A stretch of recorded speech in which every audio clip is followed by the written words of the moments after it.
everyone. Welcome to the Sunday showcase of new plays presented by the Majestic Theater's online quarantainment. We are really excited to bring to you two exciting new short plays by two local playwrights. Our first play is going to be The Statue by Jeannette Miller Mickenham. And I'd just like to bring Jeannette on to say hi and to introduce her play. Hi, Jeannette.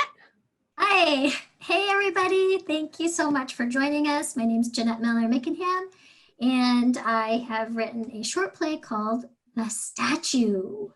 What inspired you to write this play about a statue, Jeannette? The Statue was inspired by a short story I wrote called And Forever It Shall Be, which I had submitted to the NYC Midnight Short Story Challenge back in January. Oh, that's awesome. Cool. Well, I think everyone's going to enjoy this play. It's fun. It's amusing. It's a little bit magical. Yes. So without further ado, let me introduce Rose Taylor and Maggie Berg to present The Statue. The Statue. Lights up on the almost empty living room of a craftsman-style home.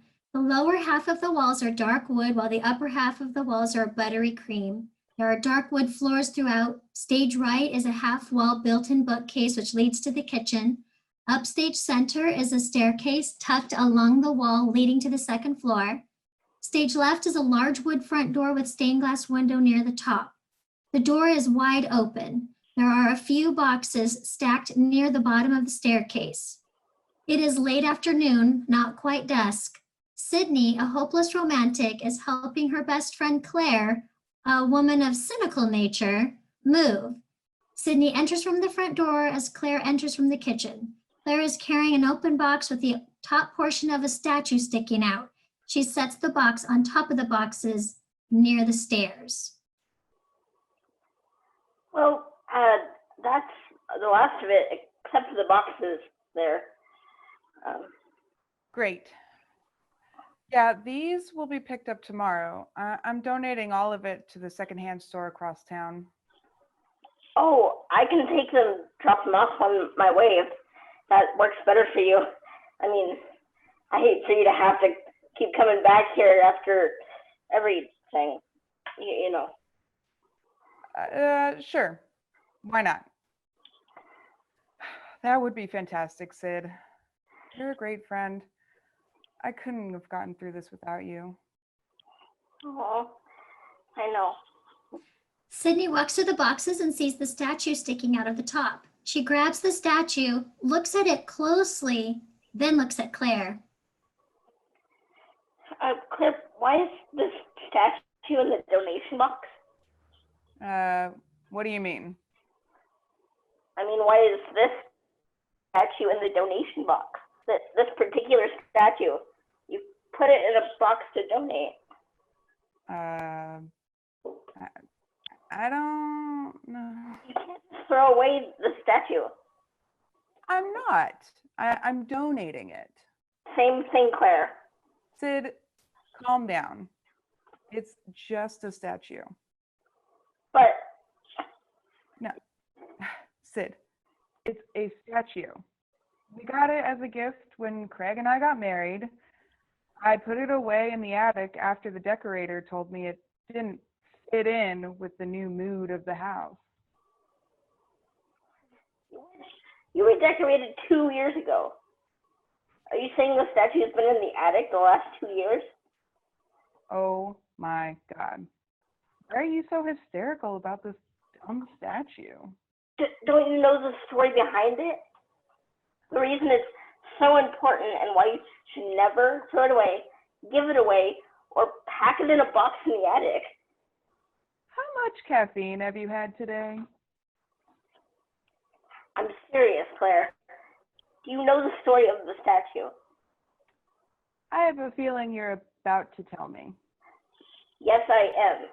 I just hope it's not too late. Too late? What are you talking about? Okay, this happened a long time ago. In a land far, far away. Claire. Sorry. So, A long time ago, there was this Mason guy. I mean, like, and I don't remember his name. Anyway, he was super, I mean, like, super in love with his wife, like, obsessed. So she dies after giving birth to their only child.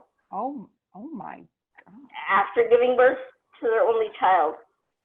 Now he is totally heartbroken. Like, he can't eat or sleep or whatever they do in those times. All he does is, like, wash the body in the water from the well, and he with sponges and something dipped in it, and puts fresh flowers around her body, basically creating a shrine or something around her. Meanwhile, the townspeople come and go, bringing him bread and potatoes. I don't know, like whatever food from that time. And he is there sitting next to his dead wife while the kid lies in a basket of straw, screaming his head off. So the townspeople are like, "Hey, monk, can you talk to so-and-so about his dead wife? And, like, what do we do about the baby?" And the monk guy says, "Sure, I'll talk to him. Why don't you take the baby to the couple down the road? They don't have any kids." And the townspeople are like, "Cool, we'll do that." So the monk guy goes and talks to the Mason guy, tells him about the baby going to the couple down the street and how he needs to bury his wife.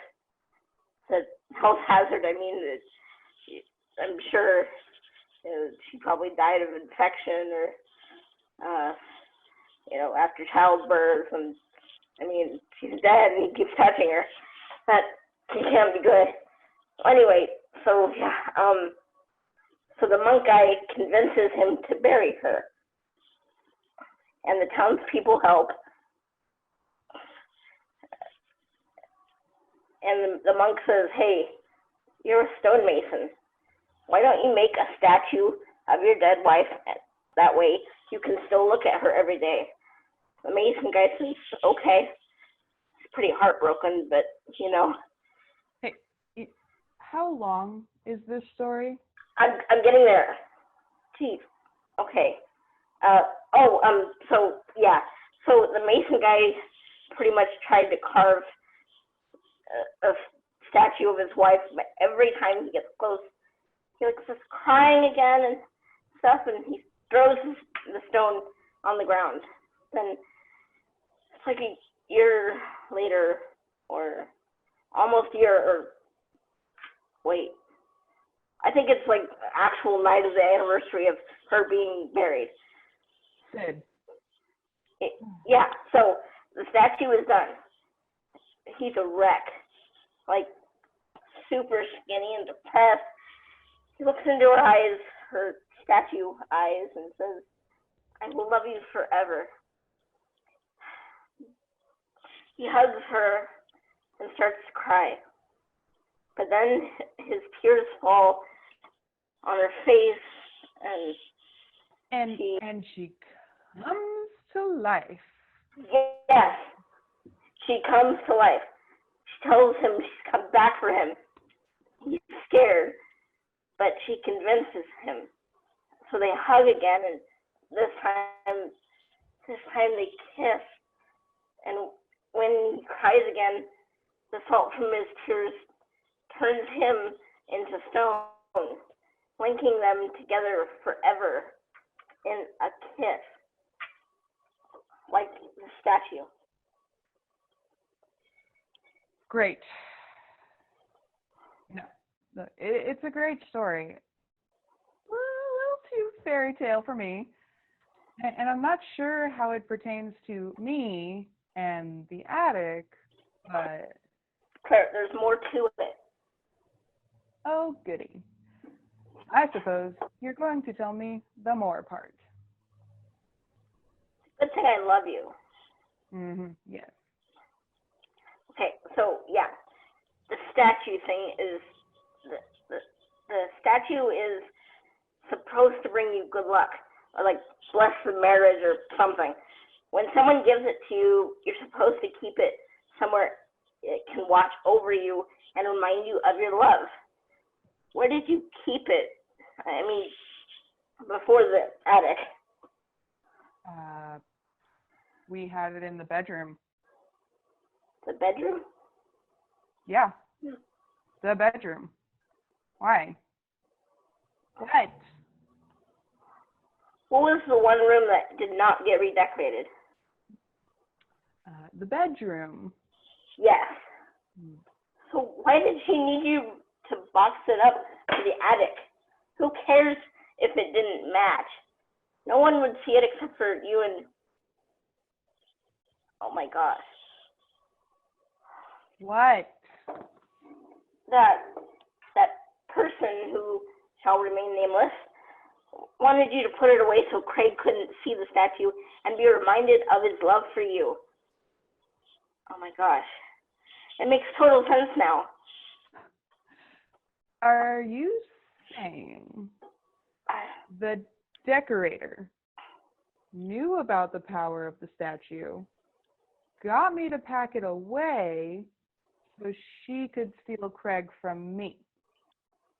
Is there any other possible explanation? Yeah. We were both working a lot and arguing a lot. Yeah, arguing about how the curtain fabric and the couch fabric didn't match or go together or whatever. See? The decorator. Sid. No, Claire, listen.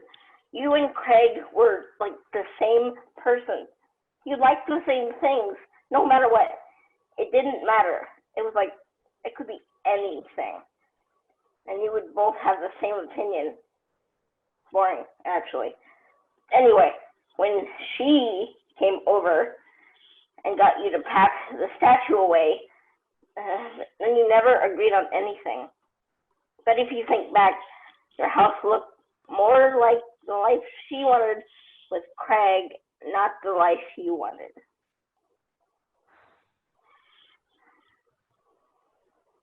Well, there's not much I can do about it now. Papers were signed yesterday. It's over. They're probably driving off into the sunset as we speak. Wait, no, this is ridiculous.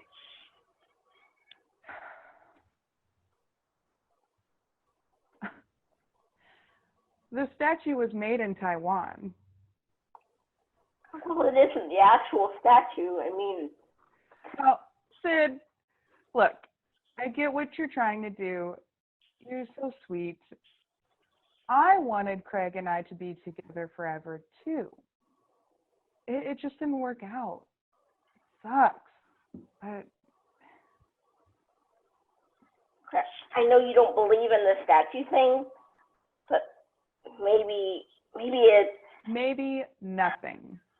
As a matter of fact, I'll prove it doesn't mean anything. Get rid of this thing once and for all. Claire throws the statue against the staircase and the heads break off.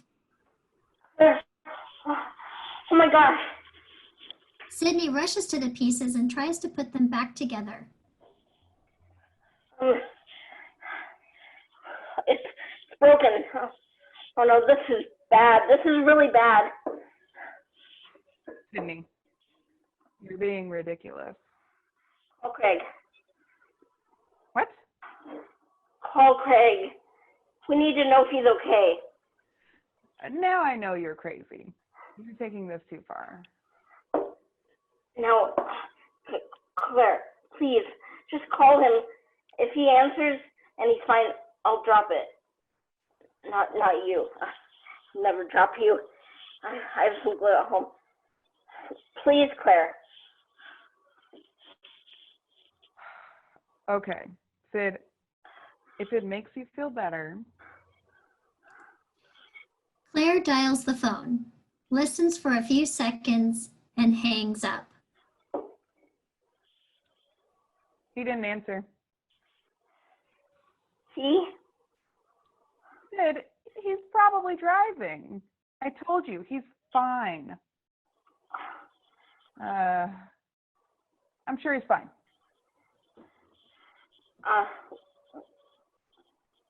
Sydney, call him again.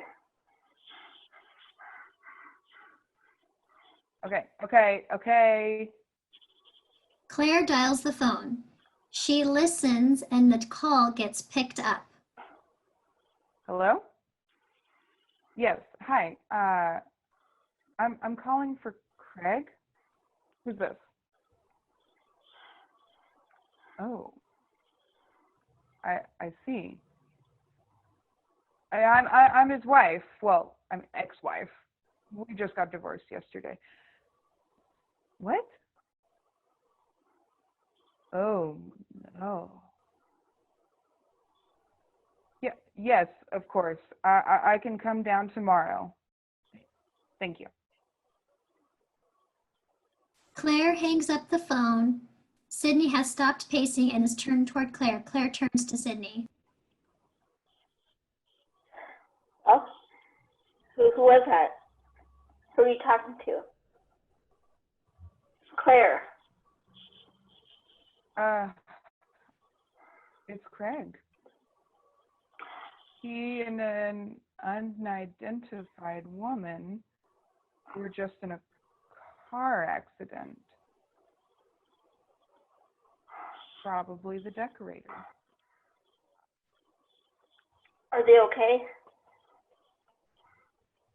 No. They're dead. Oh my gosh.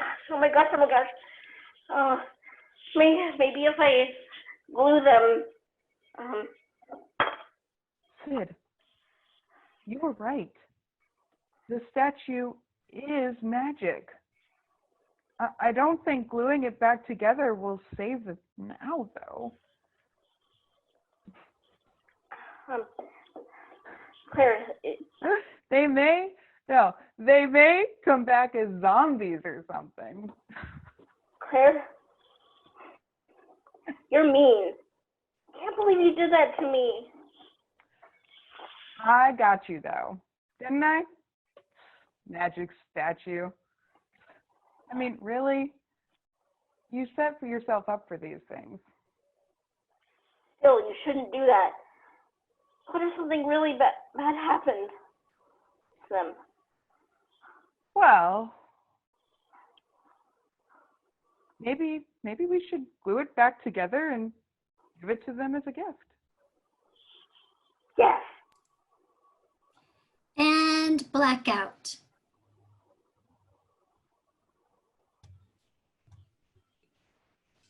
All right, what a twist. But nobody saw that coming. I sure didn't the first time I read this play. It's so fun. Thanks so much, Jeannette. All right, let's move on to our next play, also coincidentally, about a statue. Let's bring on John Byrne, the playwright who wrote Civic Duty. Civic Virtue. I keep calling it Civic Duty in my head, John. I'm sorry. Close enough. That's fine. That's great. Civic Virtue is a play that was based on a Spanish-American War veteran statue. Many towns have these. Most people don't know what they are. They often get ignored. I find them fascinating because it's one of the few war-related statues where the person is looking informal. They always have an open shirt. Their gun is always kind of handled loosely. They have a slouchy kind of hat.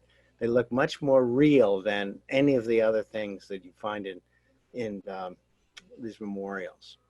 Yeah, well, that's awesome. I just want to let our viewers know that on the front page of the script, John's got this great picture of one of these statues, which I thought was really cool to see it. Once we get started on the play, I'll see if I can post the picture in the Facebook chat so you all can see it. Thank you so much for submitting this play. It's been a lot of fun to read. I'm really excited to see what the actors are going to do with it. So without further ado, let us present Civic Virtue, not Civic Duty, with Wolfgang Dengler as Lance, Jessica Langley, is that your last name, Jessica? Kinsey. Kinsey, Jessica Kinsey as Kiara. And then we're gonna soon have some other exciting people coming on in to play the rest of the characters, and I will introduce them at the end of the show. Enjoy. The play is set in a rundown park, which features a statue memorializing the Spanish-American War with a soldier wearing an open-neck loose shirt, a slouch hat, loose pants, and boots, typical of the statues commemorating that war.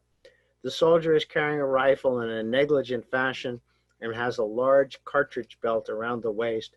The statue is called Civic Virtue, Philippine Conflict, 1898 to 1902. There is nothing more on the plaque. On opening, the city manager, Lance, and the newly hired parks manager, Kira, come on, talking as they walk. This place is a mess. I should have fired the last park manager long ago. Oh my God! The narrative part of the plaque is gone. You'll have to get a new one right away. It's a wonder the old soldier puts up with this. Well, conditions during the Philippine conflict were probably a whole lot worse. Well, that's no excuse.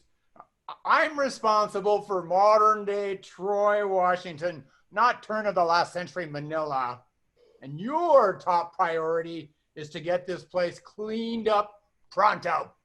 I know. Believe me, Lance. I know. And I'm working on a plan to fix everything. A plan? Troy doesn't need a plan. We need action.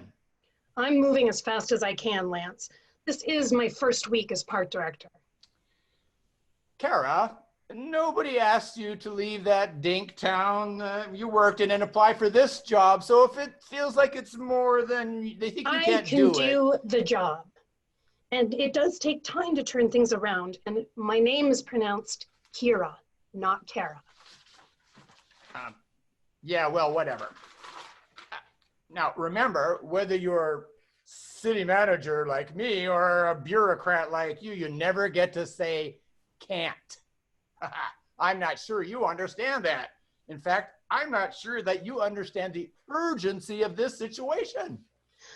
I'm not saying can't, and I was paying attention each of the 8 times you told me the Better Cities Association is doing a city visit next week, and Troy's huge grant request depends largely on the outcome of that inspection. This park will be ready. You don't have until next week. The inspection visit is tomorrow. Tomorrow, but you said just... I said what I said, but what I said is irrelevant. The inspector's schedule changed, so our schedule changed. Welcome to the big leagues. The park has to be ready tomorrow. Can we just keep them away from here? We can't, Cora. Kira. Would you stop doing that and start focusing on the fact that we cannot keep them away from this park? But Troy's got plenty of other parks that are in better shape. Look, Carrie, this is something I'm not supposed to know, but a source inside the association leaked it to me that the Spanish-American War memorials are the touchstone for measuring the cities being inspected this year. Why would anyone care? No one remembers that war. That's the reason. The do-gooders think it's good management if a city takes good care of its forgotten parts. Imagine what the inspectors are going to say about this. And imagine what that will do to our grant application unless our brilliant new park director of the city council selected. I know you wanted the other candidate, Lance, but it hardly seems the time to continue. I have to be honest that your lack of concern about the urgency of our situation seems to confirm my original negative opinion of you, Carrie, Cora. Kira. Yeah, well, that doesn't change the fact that we've got a deadline and you have to meet it. I will get it done. I sincerely hope so. You are on probation, you know. I'm aware of the probationary period, but I'm also aware that it was your decision to lay off the city's maintenance workers and hire out trucks. So now it's all my fault that you can't do your job? I didn't say that. I just meant you've made it much harder for me. You can't be narcissistic enough to think that my decision has anything to do with you. Every city in this country faces financial disaster. Those layoffs and the grant requests show that I am on top of things. As for you, Ms. Director, I distinctly recall you assuring the all-knowing city council that you were up to any challenge. That statement was not in reference to getting work done without workers. Oh, seems a bit of a minor detail to an up-and-comer touted as performing miracles in the small-town position she held. That was obvious hyperbole in a newspaper article over which I had no control. Other than supplying 1 million copies to each of the city council members without any disclaimer. I doubt any of the councilors took the statement literally. I wouldn't be so sure. We're a pretty prosaic bunch here in Troy, and we tend to take words at face value. You can't be serious. Well, it would be kind of nice to see a miracle here. Lance, I'm going to do this job, and I'm going to do it well. I do hope so. The tool shed's over there, just past those bushes. You'll find everything you need. I've got my own work to do. Good luck, Kara. He leaves. She watches. It's Kira. So this is my big career move into real city administration, the one I studied for and worked for. Oh my God, what have I gotten myself into? She goes off stage and returns with a rake, broom, shovel, and bags. It would be nice if you helped. It is your home after all. She starts sweeping and picking things up while mumbling to herself. It's too much. Maybe I should just, oh, no, don't even think about it. That was a one-time thing. I'll get this area done and haul some plants from the greenhouse. Still, help would be nice. Kira, control yourself. It worked before. Nope. No. What if anyone figured out what you did? The witch trials weren't that long ago. But I want to succeed. You can't do it. That's final. Can't. Hell, I'm not supposed to say can't, so it's got to be yes, I can. Kira cups her hand behind the statue's left knee. Come on, soldier. There's work to do. The statue is startled, drops the rifle, looks around, goes to pick up the rifle. You won't be needing that for a while, so leave it. I got the tools you need. What's going on? What's happening to me? What are you doing? I'm trying to get you to help me clean up your home. Surely you handled a broom in the barracks. She thrust a broom at him. I'm moving. Everything moves. Glad to hear it. It's what I intended. You intended? You did this? How did you do it?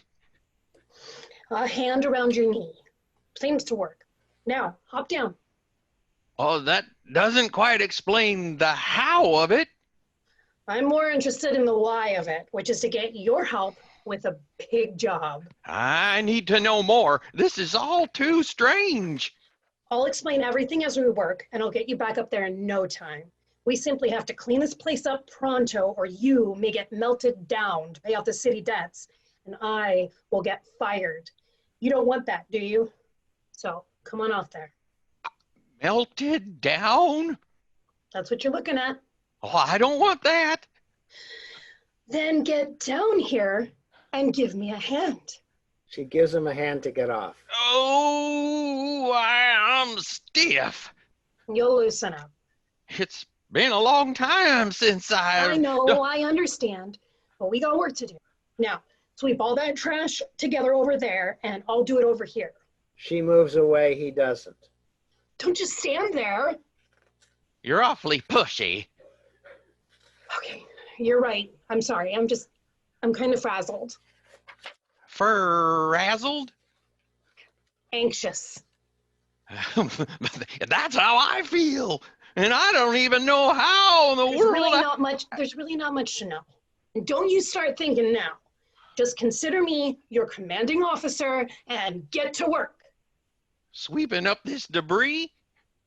That's the idea. They work a bit. It's nice getting to move around, but I'm getting hot. Takes the hat off and puts it down. I should get rid of this cartridge belt as well. Just drop that. Clunk. It's nice to get the help. Well, with all these bushes and things, this must be one of them new garden cities. What do you mean? Oh, a city with big green spaces that Ebenezer Howard proposed. Ebenezer Howard. I read about him in graduate school. He wrote his books over 100 years ago. Seems that he's still influential. How do you know Ebenezer Howard? Oh, I took the Future of the City course at Stanford. I was excited about his ideas. It seemed like the right way to run a city. You went to Stanford? Yeah, but I never finished. A lot of us enlisted when the war started. I didn't make it back. Yeah, I'm sorry, wait a second. You're telling me you're an actual person, an actual soldier, and you took a city planning course at Stanford? That's too weird. That's exactly what I'm saying, but I don't think I'm weird. In fact, if I were inclined to throw the word weird around, I might start with you. A woman dressed in men's clothes, doing a man's job and ordering me around. Well, I see your point. I don't think I handled this well, did I? I'm just too... Yeah, frazzled, right? Right, frazzled. I'm Kira, Troy's new parks director. Well, I'm Lieutenant Wayne Johnston, newly recruited for the cleanup detail. Thank you for helping. I don't want to be melted down. I don't want that either. So, back to work. They work. I'm glad the Garden City idea took hold. I wish I could have helped with it.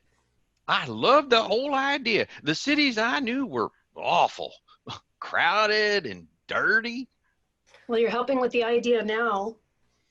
So you liked your city planning course? I'll say I was hoping to get into that, but, well, you understand. I do, and I'm sorry. Wow, you have done a lot. I think you saved me. Well, what do you want me to do with all this stuff I've piled up? Well, I've got some bags here. You can fill them and then empty them by the edge of the park way over that way. I'm going to get some plants from the greenhouse and set them around the pedestal. By the time you get back, it will be all set up and you can retake your place. It sounds good, although I did enjoy the freedom. She leaves. He fills the bags and leaves the other way. The stage is empty for a moment. Then Lance comes in, talking on a cell phone.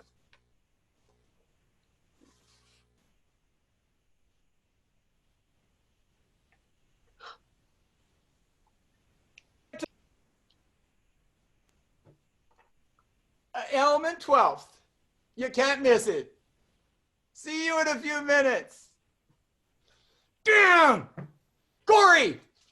Gory! Where the hell is that girl? Oh. Oh.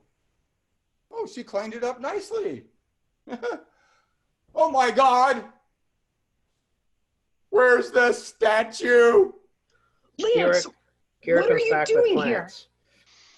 My question first. What have you done with the statue? It's, cleaning? You're getting it cleaned?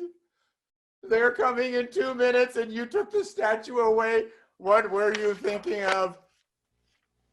Who's coming in 2 minutes? The inspectors, the Better Cities folks. Who else would come to this place? The inspectors? I better get these plants into place. Plants? Hell, You have to get this statue back up there right now. In a minute. We don't have a minute. Listen, that's them coming down the path. What the hell are we gonna do? Stall them. I can't stall them. They're on a tight schedule. They only have a minute for this part, but they are insisting on doing it right now. Oh God, this is a disaster. You get up there. Here, put on this hat and belt and open your shirt and get up there with your legs kind of astride. This is no time for games. It's not a game. What the hell are you talking about? I can't be the statue. Oh, we don't say can't in this business. Get up there now. Oh, they're getting closer. He climbs up and puts the items on. Like this? Yeah, it's good. Oh, a rifle. She reaches behind and grabs the broom and hands it to him. Here, hold this. Gary, damn it! She puts her hand behind his knee and he freezes. Inspectors come in. There it is. A first impression, very lifelike. Write that down. Got it, Gertrude. I agree with you entirely, Gertrude. Clean, fresh, nice. Write those down. Got him. Kira shoves the rifle away and approaches the inspectors. Good afternoon. I'm Kira. There's really no time to chat. Fred, look at this. Simple plaque. Civic Virtue, Philippine Conflict, 1898 to 1902. Nothing more. Huh. I'm not sure what I think of that.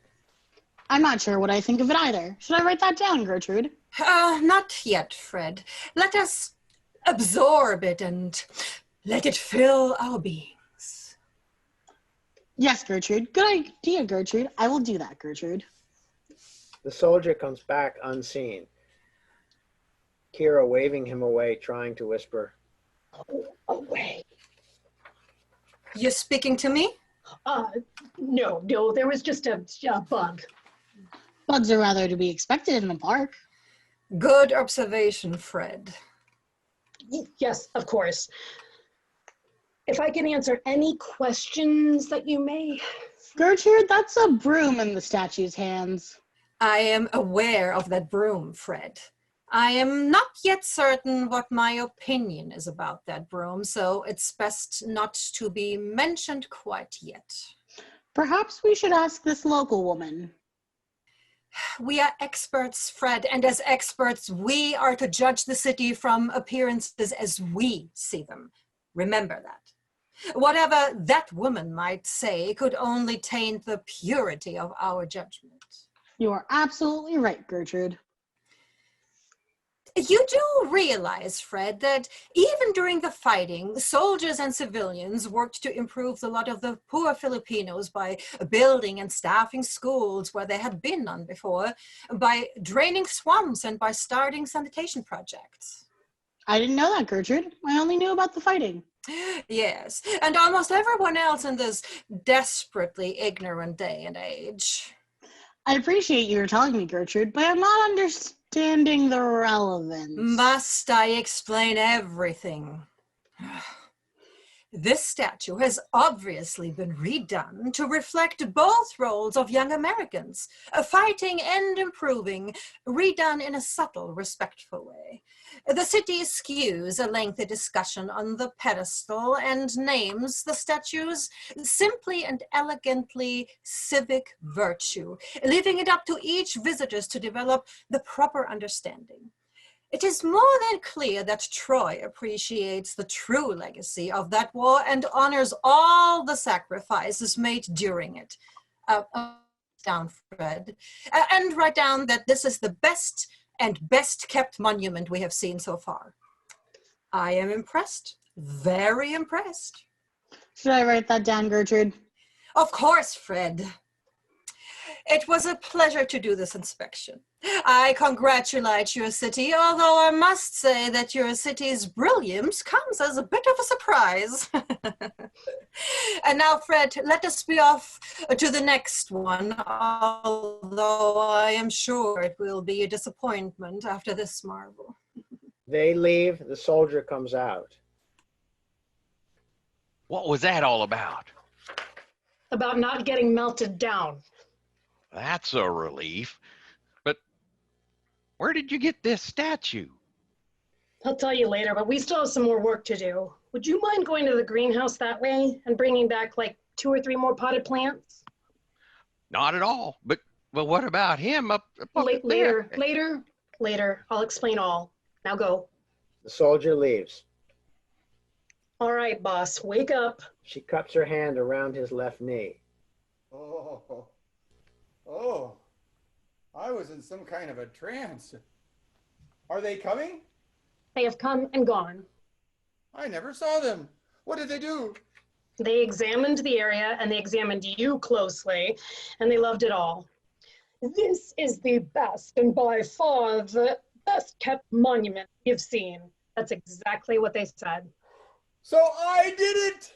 I convinced them! I knew I could do it! Thank God I'm so good at appearing to be in a trance. You did it. You convinced them. You're lucky I was able to do that after you improvidently had the statue taken away. We could have lost everything. So much for your miracles. But you know, you may be needing one of your miracles for yourself. Lance, we got what we wanted. Yeah, you got what you wanted, okay? Fondling me when you thought I wouldn't notice. Fondling you? What the hell are you talking about? Oh, your hand sleeking up my leg towards my, you know what, you know. You thought I wouldn't notice that. Well, let me tell you, it was the first thing I noticed, and the first thing I thought of is that your small town experience never taught you that the anti-sex harassment laws go both ways. I did not fondle you. I was just... I kind of lost for words, huh? Well, Lance, I'm not surprised. focus on the fact that I think we are going to get the grant you were after. That's good news, but no excuse. Hey, what am I doing with this broom? I gave it to you. On top of fondling me, you tried to make me look like a fool? The statue had a rifle or a sword or something. The rifle's right over here. If you want it, take it now and give me the broom. No, I like this better. He practices positions. The inspector has liked you with a broom. You're just trying to get me to drop the charges. Well, there's no way I'm going to let that matter go. He poses with the gun. They should have seen me this way. If they come back, they will. She slips behind him and puts her hand behind his knee. He freezes in place. The soldier comes in with plants. Oh, perfect. Put them around here. He's still up there. Now he's got my gun. I don't think you're going to need it. I don't want to get melted down. No chance of that. You need me to do more cleanup? I was thinking of something more along the lines of city management. Curtain. Thank you. Oh, that was lots of fun.